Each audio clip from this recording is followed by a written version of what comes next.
was a major part of my life. I always sort of said I was part of every team, so I could kind of get out of school if I was honest. If I could have been in the girls' netball team, I probably would have tried. But I was in every part and training for everything. So it just became natural for me just to continue that. So then training and fitness in the gym became quite a big thing. So it had nothing, people think I started training when I went into the fashion industry for a reason, but it wasn't.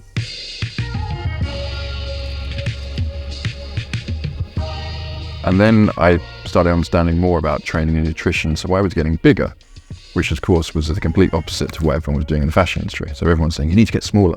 And I couldn't fit into sample sizes and trousers and shirts. And Tom Ford used to call me the big guy. Here comes the big guy. And I wasn't even that big, I was like a 40 chest and a 32 waist. That was quite normal. But then when it came to the Dolce, and they were completely turning around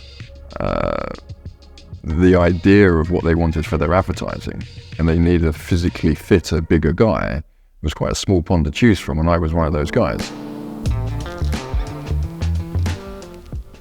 I was traveling so much around the world, and because training is such a major part of my life, I realized I was booking hotels that had a Technogym.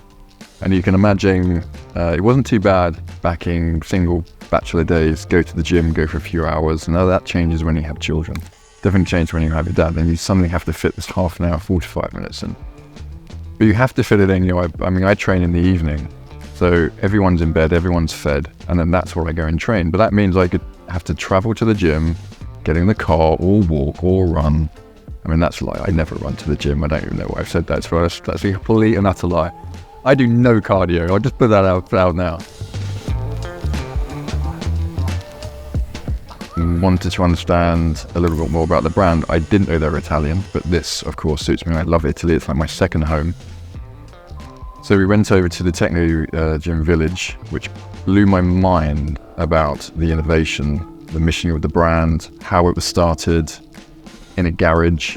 For myself, I hate the word entrepreneur, but I love stories of entrepreneurship. So starting a garage to become the brand that it is today, and just the constant innovation that I was saying, I just knew that was the brand I had to have for my home gym. Once you're within a brand, they're very family orientated. You're like brought in, like no other country in the world does this with a brand. It's like they bring you in as one of the family. And that's what I got from Technogym, that I would be sort of totally involved and part of this like wonderful family and innovation.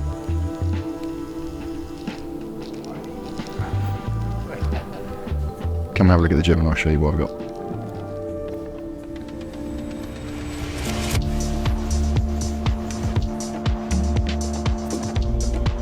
So when it came to my home gym, there was only one brand I ever wanted to work with, and that was Technogym. I've never had to train my legs and my bum. Been very, very fortunate until I got a bit older.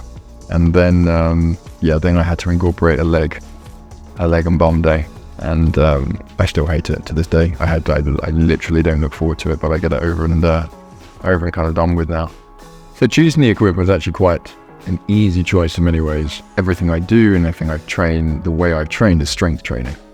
Supersets, triangular sets.